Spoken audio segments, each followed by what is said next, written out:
Okay, everybody, thanks for waiting to that second. Great to see people kind of join. As the people join, make sure you okay, everybody, thanks for waiting to that second. Great to see people kind of join us. Hey, everybody, I'm getting an echo. Can anyone hear that echo? Great to see people kind of join us. Hey, everybody, I'm getting an echo. Oh, I know. I'm watching the live stream of myself at the same time,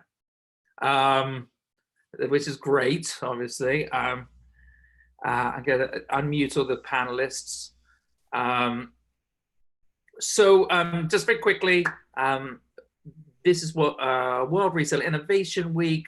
This is something we've scrambled together where we reached out to our friends, our community, our peers to just help have a conversations, help all of us have some focus, think about the, create some focus to the future, help us deal with the now.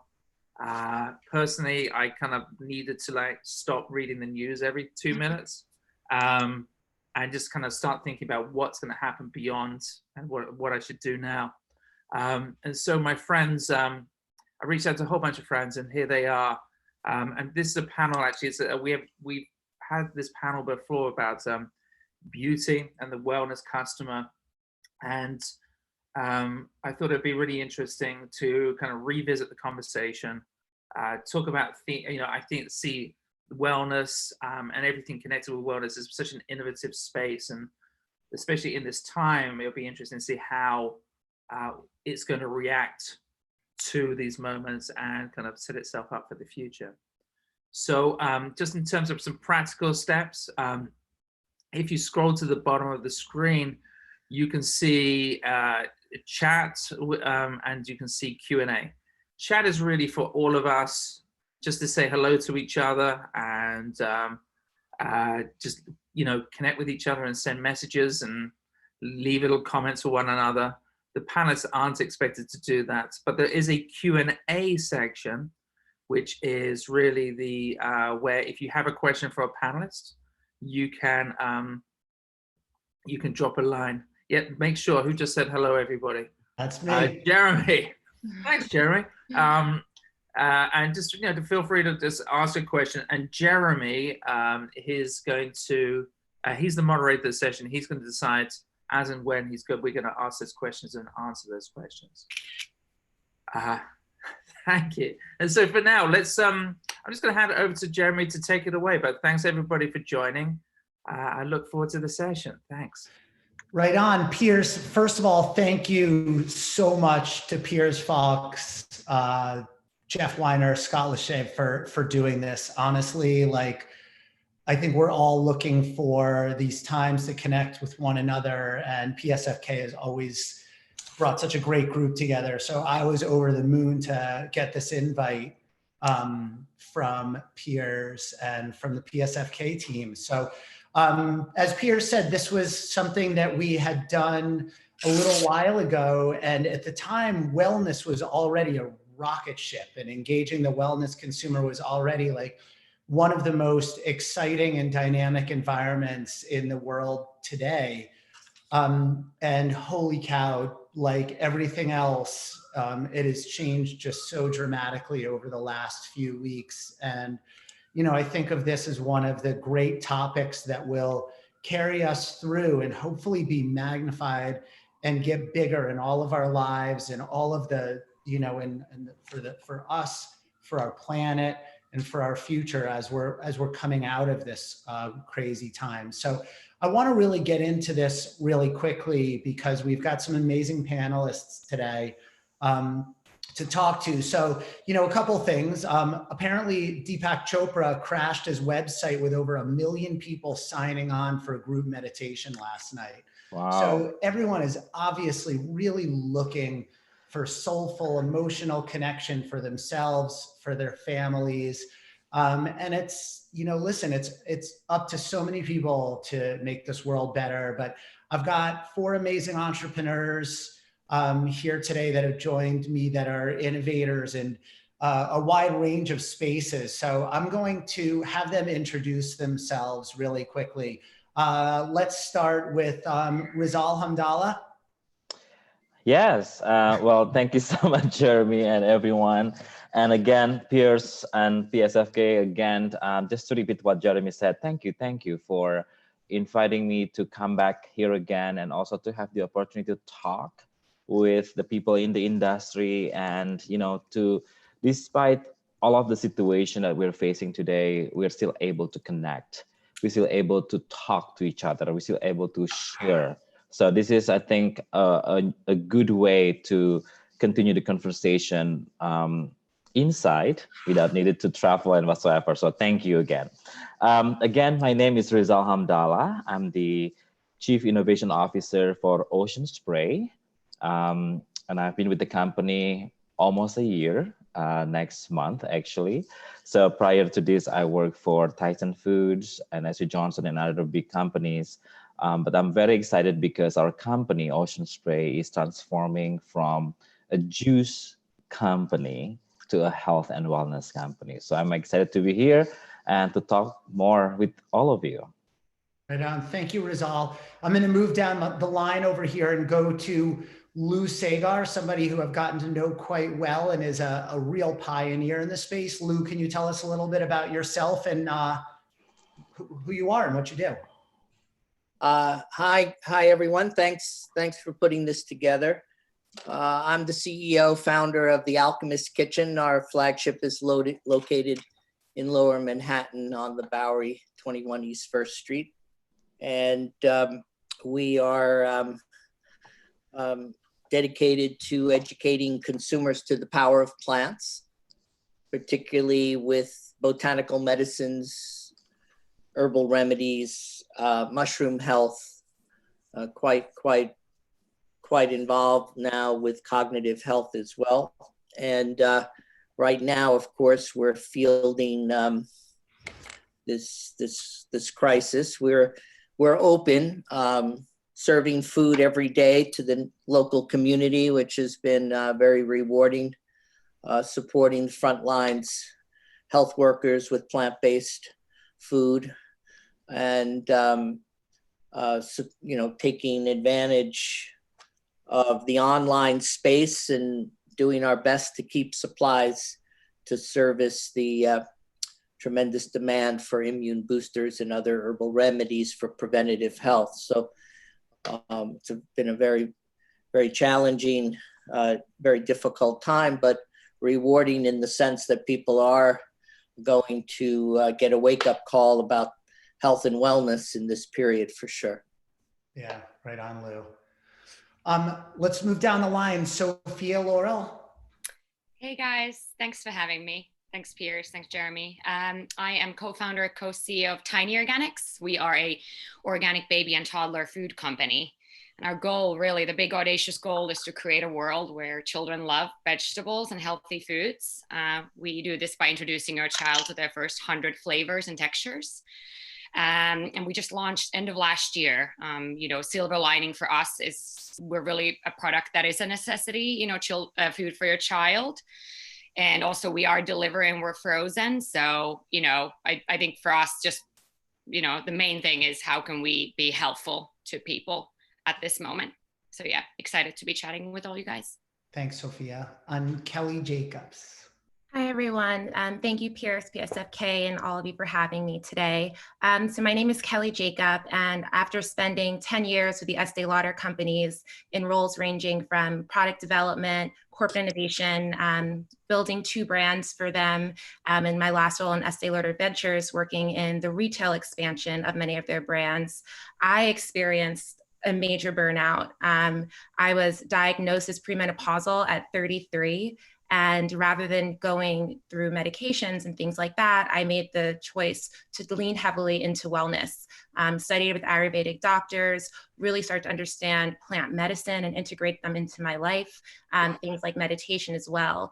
And it was through that and my ability to heal myself through these wellness actions that I really leaned heavily into plant medicine and began to explore its implications for skincare. And it really wasn't until, it'll actually be a year on Monday, my birthday, when my father passed, I experienced the worst acne I'd ever seen, and nothing worked. And I began formulating, because I'll tell you, there's nothing worse than having a breakout or looking awful with a broken heart.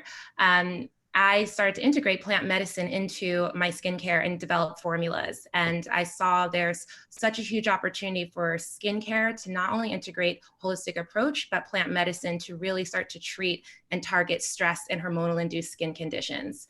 And so we are launching officially Balanced Beauty at the end of this year with the goal of offering skincare products that specifically target stress and hormonal skin conditions. That's awesome. Thank you, Kelly. Along with me at the Science Project, I have Elias Keene, who is my head of production, is going to help me collect questions and answers for the entire group. So there's a Q&A panel. I believe it's at the bottom. You can put your questions in there as they come to you. And I'm going to try to cut us off around 2:25 if possible to field some questions. So with no further ado, let's jump into it. One of the first things I wanted to talk about was community. You know, I find that community is so inextricably tied into wellness, and, you know, this feeling that we're all connected, our health is connected, it's connected with our planet. And, you know, despite what we've seen with panic buying and all these silly headlines, I do really believe crisis brings out the best in people. And, you know, it's really important for brands also to bring a community together. So I'd like to just start by talking about what your brands are doing and how community really plays into your guys' brands. Why don't we start out with Lou, just because Alchemist Kitchen has just got such an incredible community has taken over like the entire tri-state area in many ways, from a small, modest store in downtown Manhattan. I think our goal right now is very hyper local. So we have 145,000 residents within 3 blocks of our location. 25% of those residents are here. They're local. An awful lot have left the city. And what we're doing is trying to be very mindful that we're living at a time where, you know, we've got to focus on the hyper local. We call it hyper local residents. We're going to every building. We're connecting with people who would like delivery. We've never done delivery before. We've created a whole menu. We have a little bit of a soup serving.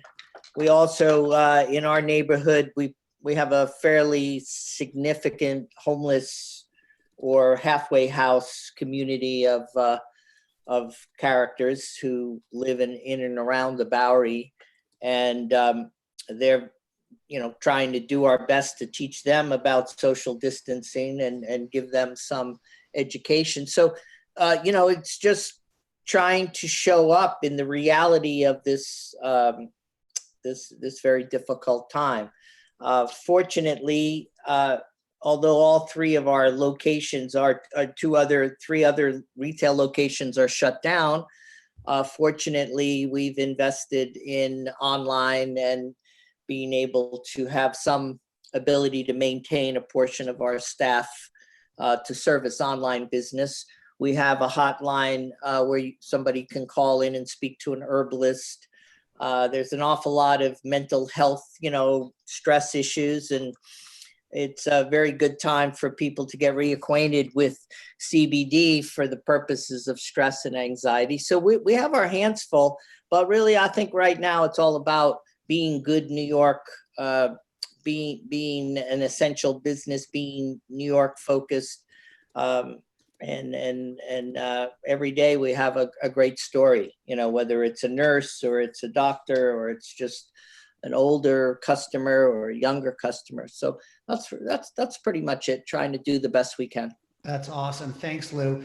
How about Sophia? How you've got obviously an interesting community of young parents and people who are juggling being parents at home and also working, and like you already have a high stress sometimes. How are you engaging community and creating communications as well around bringing people together? Yeah, absolutely right. And what we did early days, community has been kind of the core of what we've been building ever since we started Tiny. We actually had these kind of tiny supper clubs across the US. So accessibility is really one of our moats. I'm an immigrant from Finland and my co-founder is a mom from the Midwest. So that's been kind of key to what we've been building ever since we started Tiny. I think in this circumstance, we've first of all just asked our customers and our community, how can we be part of your life? Like, what do you want to hear from us? I think, I've seen great content from a lot of brands, but the last thing we want to do is come across tone deaf in any way. So that's been, the first thing we did. And, for us, the main thing is really kind of meeting the parent where she is or where he is. So we do offer to deliver to, a lot of our parents have moved or have left their homes right now and are with parents or at more rural areas. Probably most of our consumers are in urban areas. So they definitely potentially have made the move to be closer to parents. Because, I think the biggest challenge for parents right now, you're at home. Most parents are at home, the ones who can be at home with their kids. And what we've seen is being really, helpful for our parents is almost creating this daily schedule. Because obviously none of us have schedules right now, but what do you do with your toddler? So we've had, anything from Montessori tips to essentially a daily schedule for if you're a parent of a 19 to 21 month old. So again, it's very much like those parents are in it together, meaning age bracket wise. I think overall it's kind of empathy, understanding, humor, and escape, and kind of toeing the line as to what's okay right now. But we know that especially, obviously different channel per channel, but on Instagram for sure, people are looking for escape. And, there's been some great memes and great parenting memes, and we try to share those as well. And the last thing I will mention is the supper clubs that we were supposed to have one in Chicago a few weeks ago. So we plan to have a virtual one. It will be a Zoom, but we will have prompts before the supper club, essentially, where it's a topic. So they're all themed dinners, and we're going to do those on Zoom. That's awesome. I mean, a whole little marketing manual could be written about the transition, the online supper club. You mentioned something that, you and Kelly mentioned the other day around humor and levity. And, I thought that was really just so important when it comes to engaging people's kind of hearts and souls and, the wellness of people. That messaging, that light messaging while not being tone deaf is so important. I mean, Rizal, you're dealing with such scale right now. How does Ocean Spray speak to modern customers? How are you guys engaging? And is there a place for this in, at a scale like this? Our country is so diverse and so big, and our world is so big and diverse. How does community play in with a gigantic brand like you guys? Yeah, so I think, thank you for the question. And first of all, as a farmers-owned company, which not a lot of people know about Ocean Spray, we have almost 800 farmers and growers. We are responsible to also help our farmers and their family that potentially impacted with this COVID-19. So we have partnered with government, with Red Cross, with a lot of NGOs as well to create meals donation. So we did this 2 weeks ago, all the partnership, and we execute last week. We distributed 100,000 meals across the country. And that's just the beginning. And personally, it's also, we talk about it, it's probably small than what the world is actually needed. But we're not going to stop there. So to talk about innovation, and we have a lot of innovation literally launching, supposed to be in the next few months. This is actually a great challenge in a way to rethink how we innovate and how we launch our innovation. So I'm challenging my team. This is our new normal. People have argument, oh, maybe this is going to last for 3 months, 6 months, whatever it is. I said, I don't care. I don't think that we will come back to the same point 3 months ago. There is a big hit to our head, to our consumers, somehow change the spectrum. So then how can we be ready to face that spectrum? So I'm challenging my team to reframe it. And I think one of the most critical finding is it's no longer about selling in.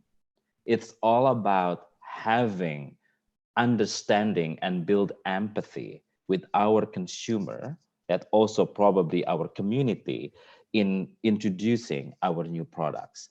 And sometimes we partner with retail. We probably now to think about retails differently, because today a lot of big customers or big retailers move their reset time, move their innovation timing. They just cannot cope with additional new products. They have to deal with their, primaries like food and beverage. We're lucky enough because we're part of the essential.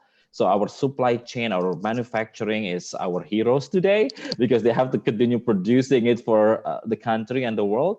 But to that point, I think we are in the middle of reframing our innovation, and hopefully within the next few weeks, we still able to launch, we still able to communicate with empathy with our consumer differently. And I'm personally still excited about knowing what is that looks like. This is the unknown. We're not so sure whether this is going to be successful, but hey, at this point, it's no longer about success or not successful. At least we give ourselves a try. So that's where we are moving forward with our approach to innovation and community. Yeah, that's great. I mean, so many consumer journeys that we've spent so much time thinking about are being demolished right now, and new ones are being written like as we speak. Yes. I'd like to talk, Kelly, I'd like to know a little bit about starting a new brand right now. The wellness market has exploded obviously over the last 2-3 years, and now it's changing so dramatically. As you're looking at your launch and this new wellness consumer, do you find that you're more excited, more scared? Do you think that there's some new factors in launching a new brand right now that are just completely different than they were 6 months ago? Yeah, no, we're definitely excited.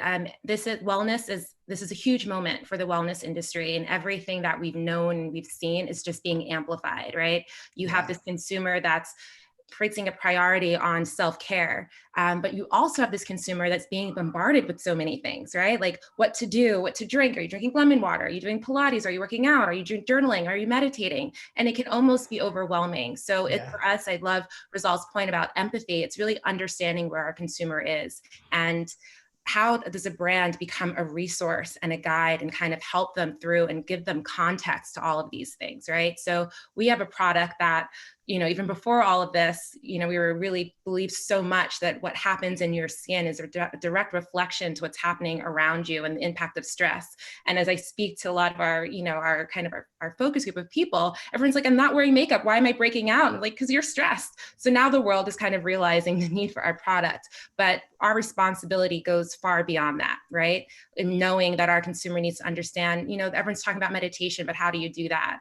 And so especially for me, coming from a large prestige brands where it was kind of like, this is a beautiful red lipstick. Why? Because we say so, versus what we saw with the shift in social media, turning of, how our brands being a friend or a rally cry or kind of a group you could belong to. I think we're going to see another shift in the role of brand in a post-corona world. And particularly as it pertains to wellness, it's how can you hold space, and how can you be a resource, and how can you support them? Because it's a multifaceted and holistic experience. And so that's really where we're placing our efforts. We're at Balance Beat will be launching at the end of November.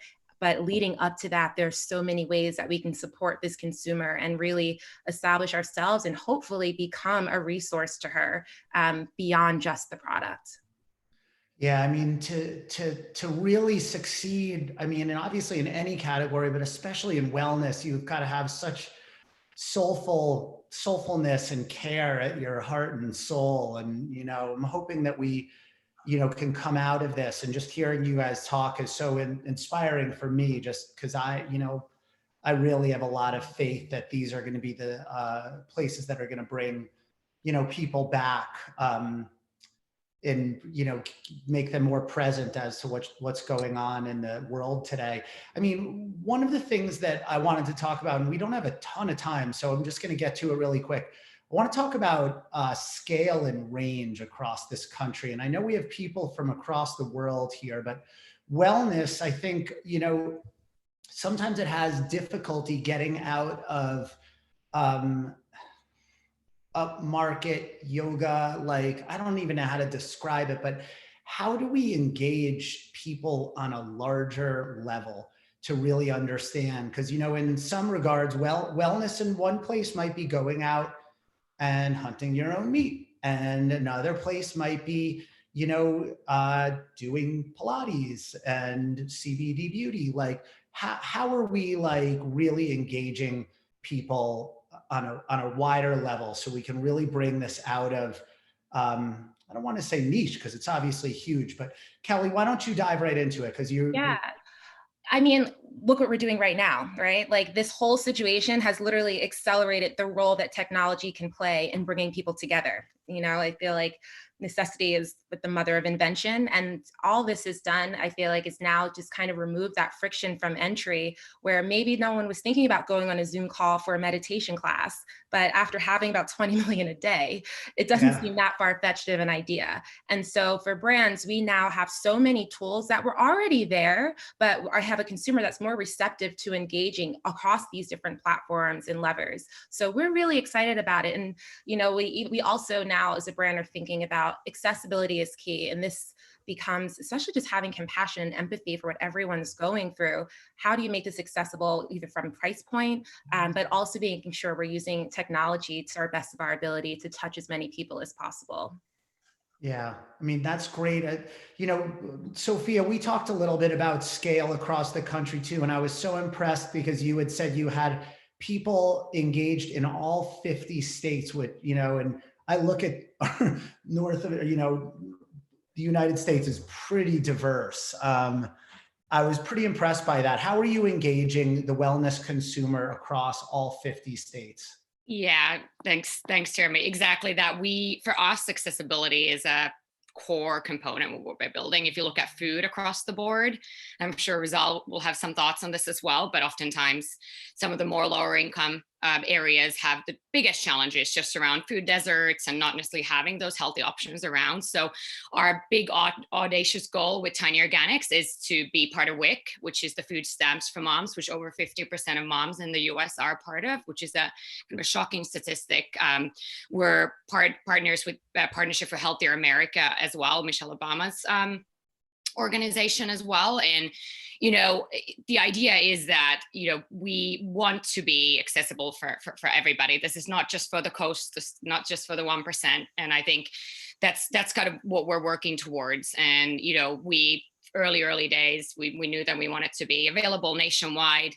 To Kelly's point about price point, we're trying to push the price point as low as we can as well. But essentially, as an example, like Daily Harvest has done a really nice job in being available in kind of second tier cities and not, and again, if you don't have access to a sweet green style or even just a fresh produce. So that's, for us, accessibility is absolutely key. And I think that's something that we work towards, every day. Awesome. Lou, I have to ask you, because you are so hyper local, but I mean, if we could replicate what Alchemist Kitchen has done with the amount of caring and engagement it has for its community and create resonance in, 100, 200 great epicenters across the world or across the US, you would move millions. I mean, how do you look at scale and what you do across the US and beyond? Well, I think the only thing I could really contribute there is that the paradox is, we have had the blessing of having a retail location, particularly on the Bowery, several thousand square feet. And where we held events and, built community through people actually coming to a physical place. And in the process of that being disrupted, dramatically, we've had a 250% increase in sales online. And the fact of the matter is that all of the events that we've done, all of the classes, we're now doing online. So I think I think that this is a moment where the new normal will not be, retail will not come back in the same way that it already was struggling. The cost per square foot to lease and maintain physical locations, staffing costs, and we're not a restaurant, we're not per se a restaurant where you're dining all the time. So I think that it's going to be very, very scalable, but I think the way people are going to connect in the physical is going to be in a new model, because yeah, I couldn't agree more. Those that are, 30-40% of our sales are coming from repeat customers who originated in the physical space. So I don't think this is a pleasant time to speculate too much on the future, except that the herbal supplement industry as part of the health and wellness ecosystem has just not been a real friend to plants. The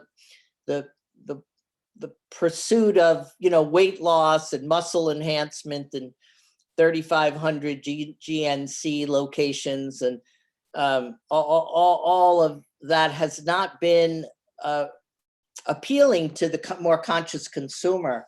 But I think we're going to see just an explosion of interest in plant-based health, which is our focus, and I would agree with you. I think physical will have to get reinvented. Even now we're saying to ourselves, well, gee, look at these rents that we've been paying and the cost, and really makes you think about a new model.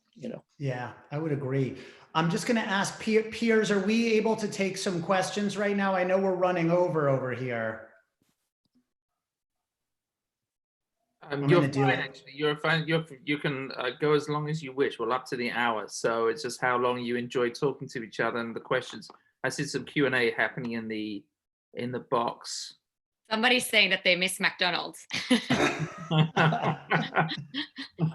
McDonald's makes a Beyond Burger now, right? Don't they do Beyond Burger? Yeah. I don't know if McDonald's does, but okay. I'm going to jump into some questions and then we can go back to a few other topics really quick right now. But first of all, somebody wished Kelly a happy birthday. So I don't know if it's happy birthday. If it is, happy birthday, Kelly. On Monday, yeah. Monday. That's awesome. This is a really good one over here. What tips can, this is a little bit just about mindfulness right now. And, some of these questions are definitely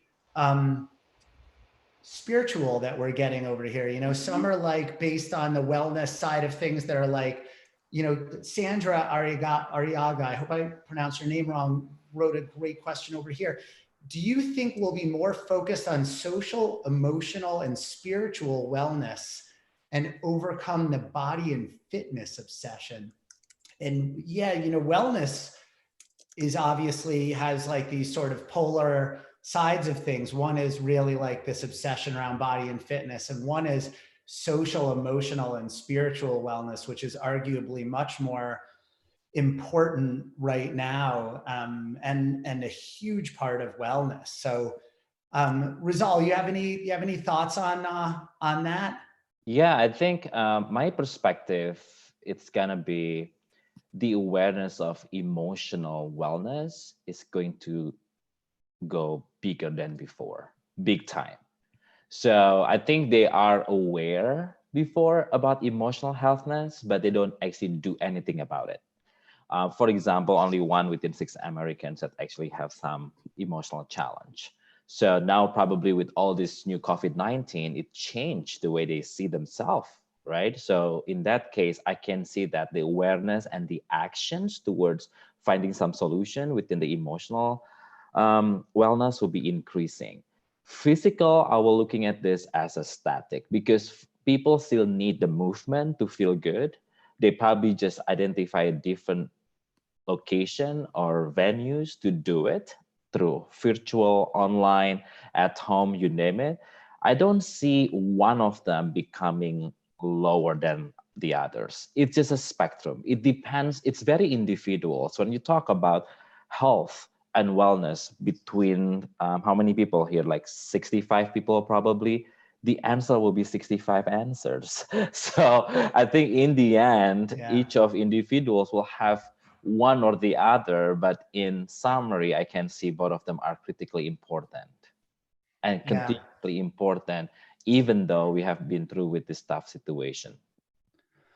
It's great. Thank you, Rizal. Sophia, where does spiritual and emotional play in with like a brand like Tiny Organics?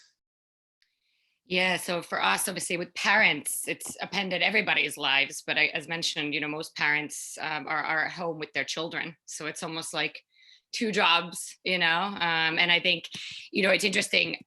I'm Finnish originally. I don't think I mentioned, born and raised in Finland, and I've lived here almost 10 years now in the US, but I've only recently, I have a lot of friends, including Kelly, who are really kind of pioneers in the mindfulness and wellness space. But I've really looked into around meditation for children as well.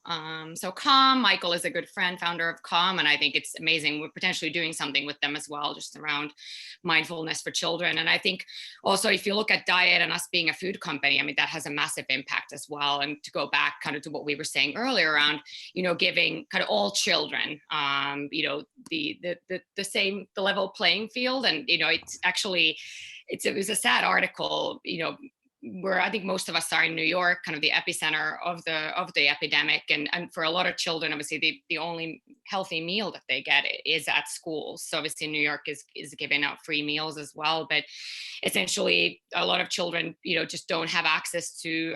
They don't have a computer at home, for example. So there are these charities. We've looked a lot into how we can help, and how we can give back with those charities who are giving books to children as well. But I think even just from a parent's perspective, how do you stay sane? How do you stay sane in these moments? I think one more thing I will mention is, I think what we talk about a lot at Tiny is just to give yourself the permission to, not have all those rules in place that you had around screen time or eating only vegan or not playing with certain toys again, I think the rule book goes out the window at this moment. And I think that's, again, give yourself permission. You're doing a great job. That's kind of been the message that we've been trying to convey, for sure. That's a great point. That positive affirmation. My wife used to always make fun of me because I was like a hippie in college. It's still, and she's like, the hippies were never nice to me. They always were so too overly principled. I think that balance is important. Kelly, can I just ask you a little bit about that spiritual and emotional wellness part of your brand? Because you and I had a chance to connect personally on some of this stuff, and it was really intricately tied with your mission here. Yeah, I honestly feel that most people that are in the wellness space and have chose to make it their business and what they do, spend their time on, is because they believe it, right? They've had some type of experience. Like I personally have seen, I'm a certified meditation teacher. I understand the power of meditation. I understand the power of plant medicine. This is something I practice every day, and I feel compelled to bring it to people because I know it works and it heals. Now you have a world where it's very hard when you're kind of busy and you're kind of keeping yourself occupied. You're going to all these events. We've been forced to sit still. On top of that, we're going through a trauma as a world, going through this.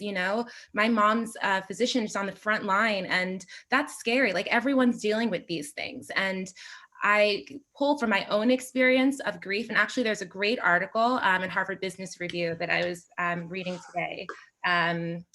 about just what that kind of classifies what we're going through as grief. And so when you go through something like this that is beyond what like a new handbag can buy or a new lipstick can buy or, you know, a few drinks can cover, these are real things. And you start to really feel this pull of you need something more. And I personally know, just having gone through grief of losing a parent, that meditation, and that's where you find spirituality. And that's where these tools of I'm not talking about just praying to a God or anything like that, even finding that strength within you, right? And how do you give yourself the resolve to make it through such a challenging time? And literally everyone is being faced with those questions to some capacity and needs to find some type of inner strength. And at this point where none of us have the answers. So we look to things like spirituality. We look to things like people that have seen themselves go through similar challenges as a resource. So we look for those tools. And that's why this is a very, I think, for the authentically grounded wellness brands that are here really to serve people, this is a time to do that work. And this is why we're here. And it's interesting too, I think for brands, all brands, this is a really defining moment. So for example, you know, when we were developing our line, it was very important for us to be a sustainable company and we wanted to have the least amount of impact on the environment. So we chose to make everything locally sourced. By making that decision, now where everything's kind of shut down and you're having problems importing things, we're still able to launch just by making that authentic choice to do things the right way. So I think this is going to be not just a defining moment for wellness, but a defining moment for brands as a whole. And so, I mean, to really be there for people and their consumers. That's great. Thank you, Kelly. Can I jump in quickly? Yeah, of course. First of all, Kelly, if you can share a link on chat to that article, I think we'd all appreciate it. Oh yeah, I read it too. It was one of the best ones I have. Yeah, and for the whole panel, I think reading between the lines, and maybe not between the lines, some of the questions that are coming back, I think there's a bit of a pushback between some of the things that you may be talking about and the practicalities of the situation. Oh yeah. You know, cleanliness, hygiene. Well, there seems to be. So there seems to be the pushback is, yeah, sure, you're talking about something more spiritual and herbal but we've got an issue to face now. What is the impact on wellness industry today? Perhaps you can comment. I can start because we talk about this a lot at work, and this is valid. This is a valid point. I'm gonna take a look from a product perspective.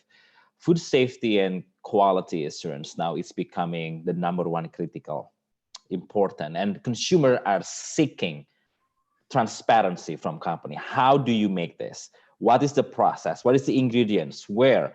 So then we all responsible to make sure our audit with our plant, our co-packers, really thorough, because if not, we jeopardize our potential future business, if you will. In the same time, we also jeopardize the trust with consumer. This is becoming the #1 must-have with predicted in the next 6 to 18 months.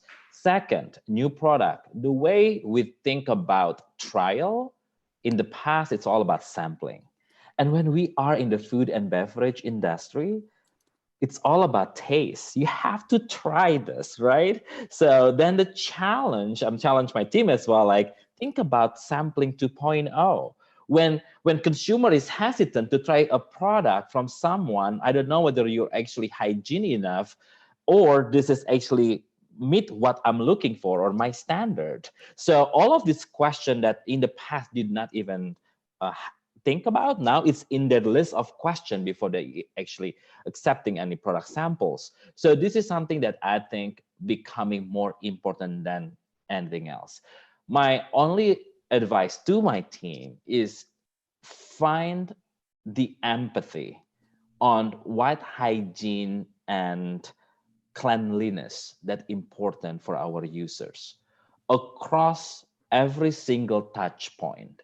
If we move away from retail to e-commerce, how that shipment looks like. Can we provide even a tissue or cleaners directly when they open the box? Or when we send a product sampling, can we actually provide a guide how you use it in a hygiene way? So we need to do it more more steps because our consumer today is expecting this becoming the new normal. So that's a very valid point. And I think a lot of companies are really trying to figure out, especially within the wellness industry, as well as categories that focusing on raw ingredients, fresh ingredient, or even frozen.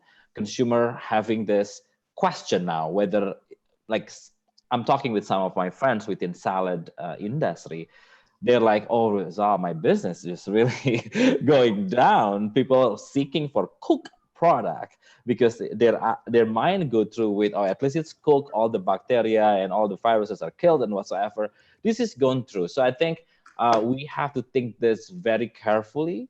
This is no longer becoming a second or afterthought. They're willing to try and to go further.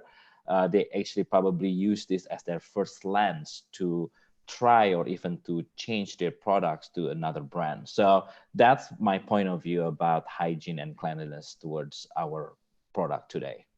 Yeah, this is a big issue for beauty, right? Like, think about it, going through a Sephora and it's all about testing and play. Like, even if we get through this in like 90 days, I anticipate the impact this has on that experience will last for years, right? Like, no one feels like picking up a lipstick tester right now. So how do we, but it's such an important role in beauty, right? Like, even a luxury beauty consumer, like, you want to feel like the formula feels incredible. How do you relay that experience? So yes, it's things like sampling, but it's also thinking about being creative with how do you kind of convey that experience of the brand and that sense of play, or what you're trying, you know, in lieu of a tactile experience in a hyper, you know, germ conscious world post-corona.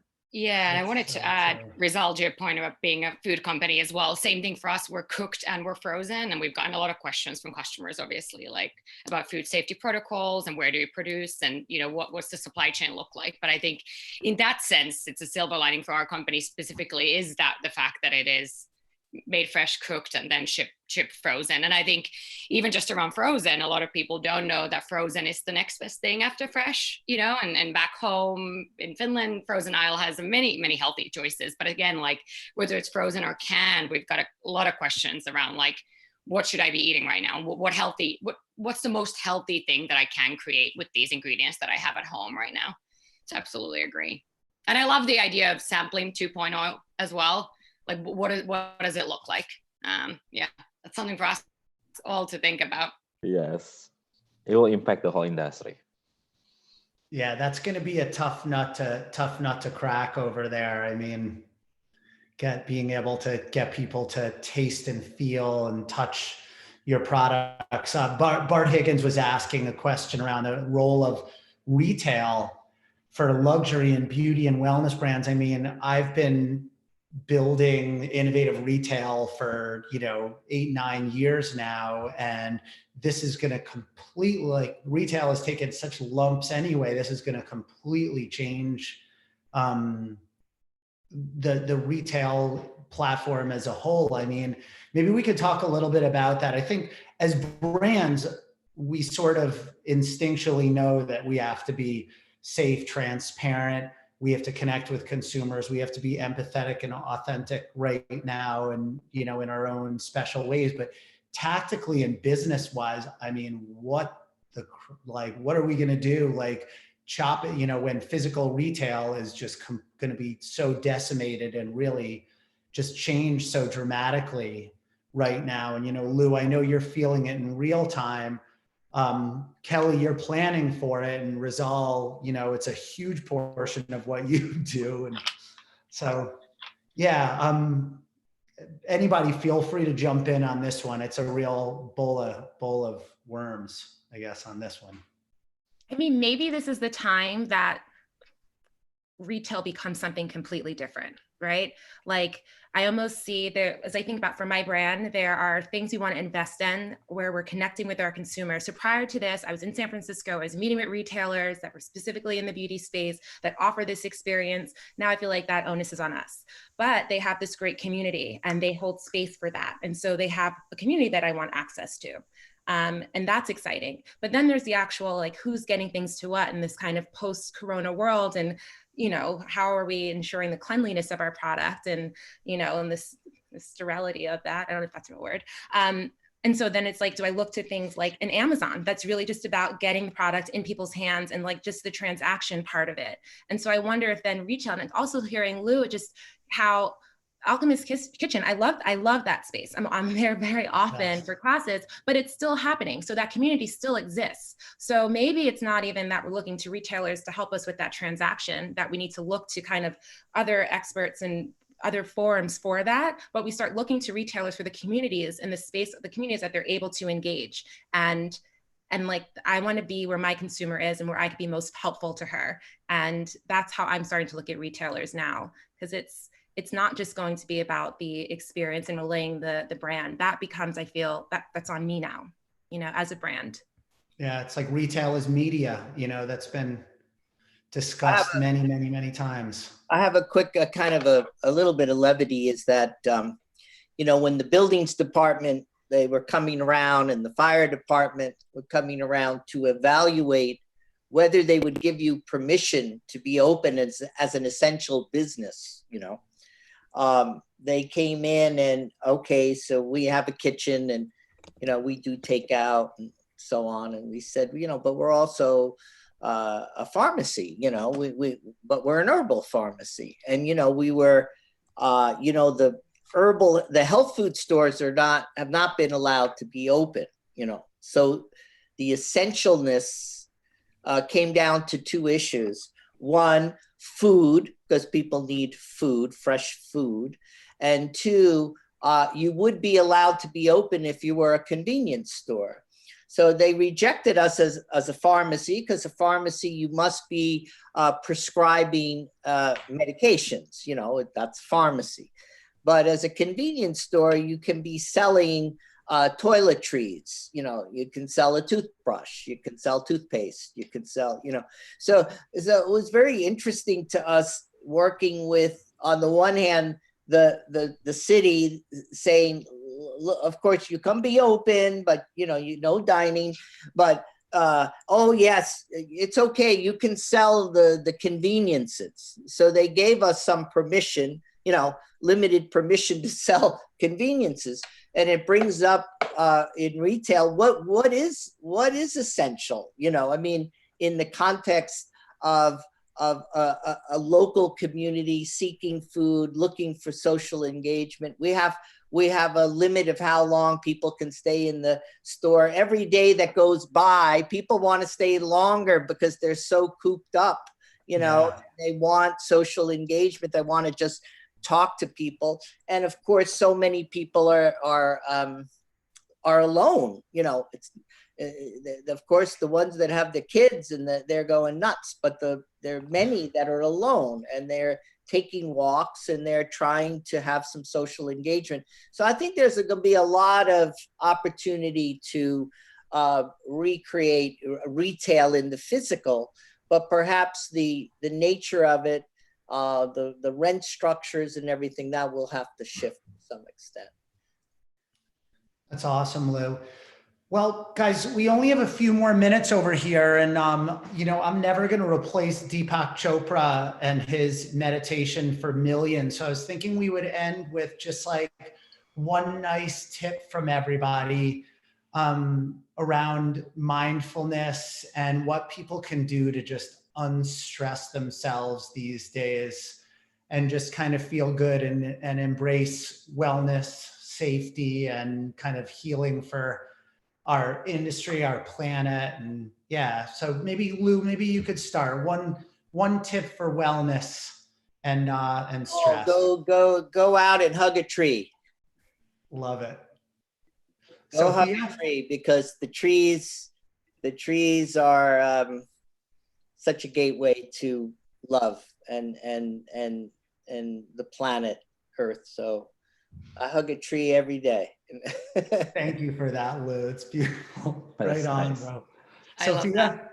Yeah, I'm kind of going to repurpose what I said earlier, that the rule book is out the window. Like, you know, just forgive yourself for this time, and just, you know, again, take time to really, for me, what works for me is just, even if it's 10 minutes of fresh air, even just opening the window. And I think that's, you know, that's worked well for me. Beautiful. Thank you. Rizal?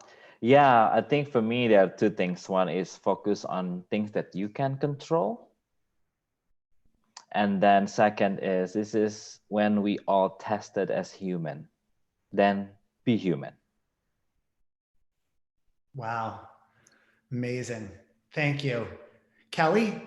I would say the thing that's gotten me through everything is meditation. Even just 5 minutes of closing your eyes and just listening and following your breath, inhales and deep exhales, does tremendous work. If you think about it, it's almost like we're in an ocean and we're just kind of looking at the waves thrashing about and we're all kind of reacting to it. When you kind of anchor down in your breath, it takes you from that surface kind of craziness and takes you to kind of the calmness. It's like at the bottom of the sea, you know? So it also kind of changes your perspective in that. And just it literally 5 minutes of just really deep breaths. It's called mindfulness, and just being mindful of your breath.